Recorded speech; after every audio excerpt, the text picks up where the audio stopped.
We've all heard it said that in order to lose weight, you need to eat less and move more.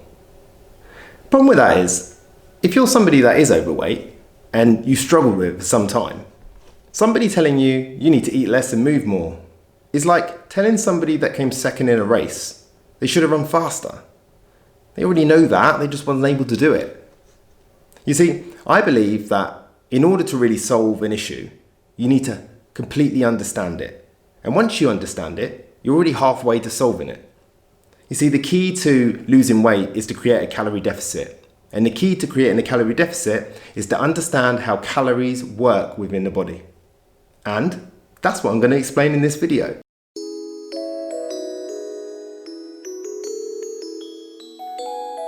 Before I get into it, it would mean the absolute world to me if you consider hitting the subscribe button and the bell. That way you're supporting me and my plight to continue to make videos on nutrition, exercise and mindset and self-development every week. I thoroughly enjoy doing it and your support would mean the world to me. So someone's told you that in order to lose weight you need to create a calorie deficit. And to create a calorie deficit you need to eat less and move more. Well, that's sort of true, but there are actually 3 ways you can create a calorie deficit. You can eat the same and move more.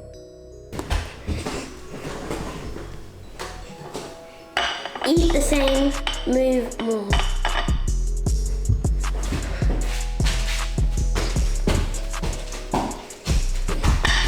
You can eat less, move the same.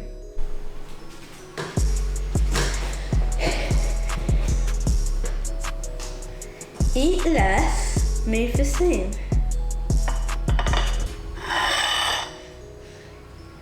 And of course, you can eat less, move more. Eat less, move more. But the big question is, why do those approaches create a calorie deficit? And in order to understand that, you probably need to understand what a calorie is. So a calorie is simply a measurement of energy. Energy into our body, energy out of our body.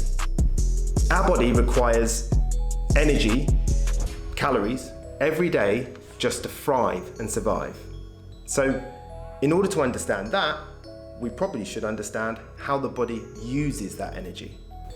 So in order to understand how energy is used within your body, you need to understand something called the components of total daily energy expenditure, your TDEE.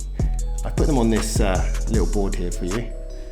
And what we've got here is we've got a chart that takes you from 0 to 100. Make sure you can see that, okay? And this is all the energy that you consume. Let's forget how many calories that is for just a minute. Let's just think about how the body is using the energy. So from 0 to 70% of your daily energy, that will be taken up by something called your basal metabolic rate. And what that is basically your body burning calories at rest. It's using the calories for all of your vital bodily functions, such as breathing, your brain, your heart, and all your other vital organs, and various other things. But primarily, that's to get you to understand that your basal metabolic rate is what you burn. Even if you stayed in bed all day and watched Netflix, you would still burn at least that, and you would still need that many calories. From 70 to 85 is something called your NEAT, or your non-exercise activity thermogenesis.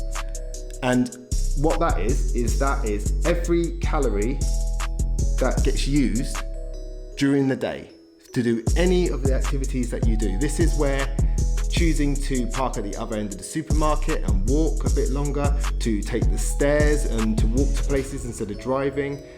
Anytime you try to be a little bit more active, you're using up that. And that equates for 15% of your total daily energy expenditure. So from 85 to 95, you've got something called your thermic effect of food. Now, this simply is how many calories your body burns to process your food that you eat. So that's pretty cool, right? You can even burn calories just eating food. And then finally, the last 5%, which may or may not be a shock to people, is how much energy is used by the body to exercise. So the 0% to the 70%, that is equated for the resting energy expenditure. And the 70 to the 100, that is your non-resting energy expenditure. They are all the ways that your body uses the calories that you give it every day. So the next question is, are all calories the same? Well, not really. See, calories are made up of mainly 3 components called macronutrients. And the first of those is protein, or the first I'm going to discuss anyway. And what you want to understand about protein is that it's considered the building blocks for the body. Just as if you were going to try and build a house, you would need bricks. If you're trying to build a body, doesn't matter what it is, whether you're trying to lose weight or build muscle, whatever it is, you're going to need some protein.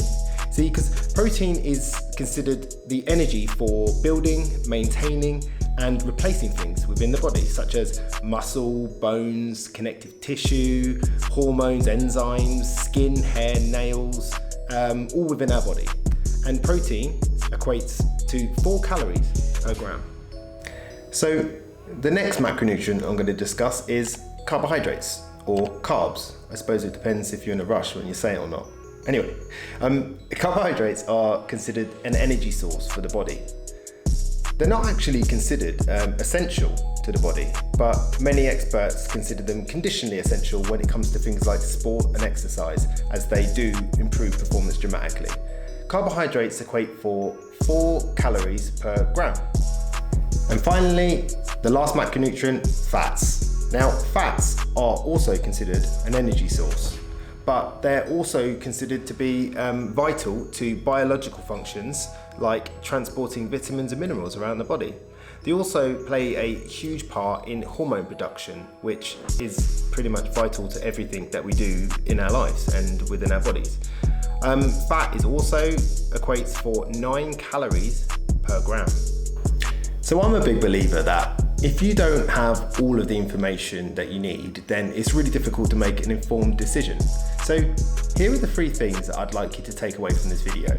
The first thing is this: relying on your exercise routine, your daily exercise, as the one factor that you're going to use and hang your hat on to create a calorie deficit isn't as effective as you might think.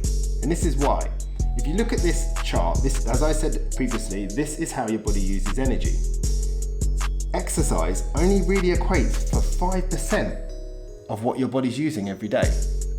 Just 5%. Whereas if you look at this, your non-exercise activity thermogenesis, that equates for 15%. So actually, your training session is very valuable.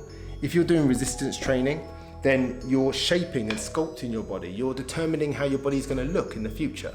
So they do have value. You know, resistance training is very good for gaining strength and just general health.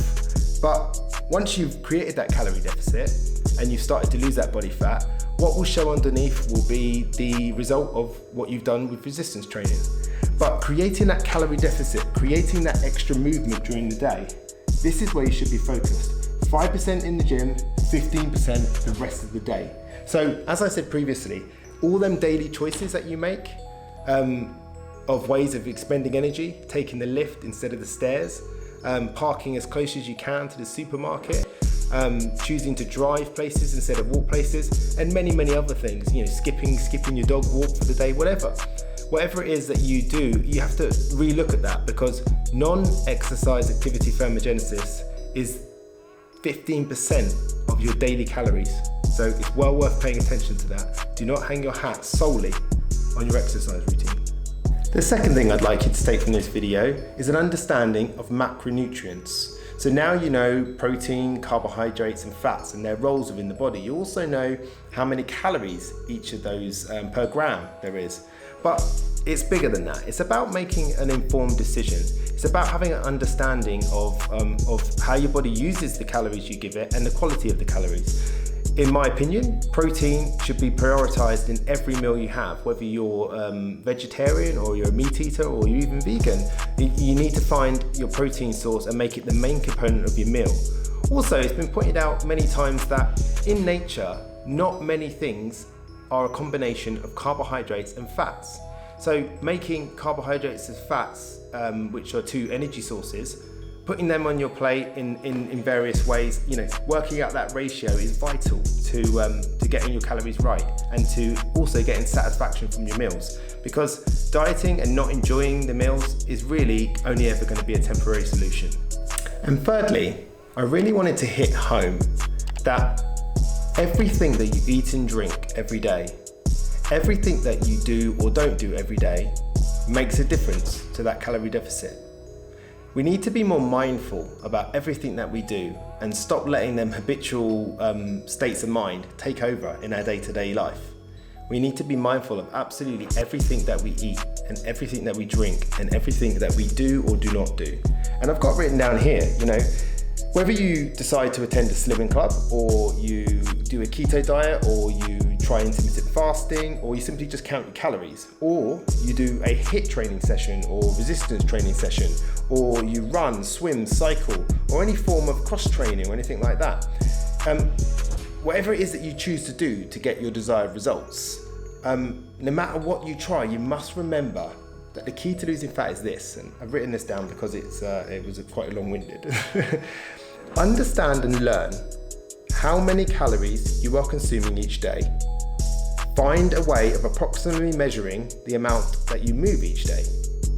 Then, finally, you must implement one of the 3 methods mentioned at the beginning of this video to create a calorie deficit. In closing, it's really important that you understand that this is part of an educational phase in your weight loss journey. This is all here to help you understand what it is you're trying to achieve, what you're doing and what you're accomplishing by the choices that you're making every day. I don't expect or recommend that people count calories and count how they spend their energy every day all the time. If you do that, it'd be a hell of a commitment to the rest of your life, wouldn't it? But the fact is, once you've done it for a couple of weeks or even a month, then you've learned pretty much everything you need to learn, because you're always going to have the same, say, 20 to 30 meals every year. And once you've factored them in and you've worked out how many calories are in each of their meals, you really don't need to track that anymore. You'll just know. And if you go over 1 or 2 calories, or you go over even a couple of 100 calories, it's not the end of the world, because everybody eats differently every day, because everybody moves differently every day. And collectively, if you look at your calories over a 7-day period instead of every day, then as long as you say, for example, you have 2,000 calories every day, and you add that up over a week, as long as you're still achieving the same amount every week over that week, then you'll probably be doing okay. So the takeaway here is, now you understand what calories are and how they work within your body, you're going to be able to make better choices, because now you've educated yourself on it. Anyway, if you've liked this video and enjoyed it and you've got something from it, please feel free to like, comment, subscribe. That would be amazing. I'd really appreciate it. Thanks for watching.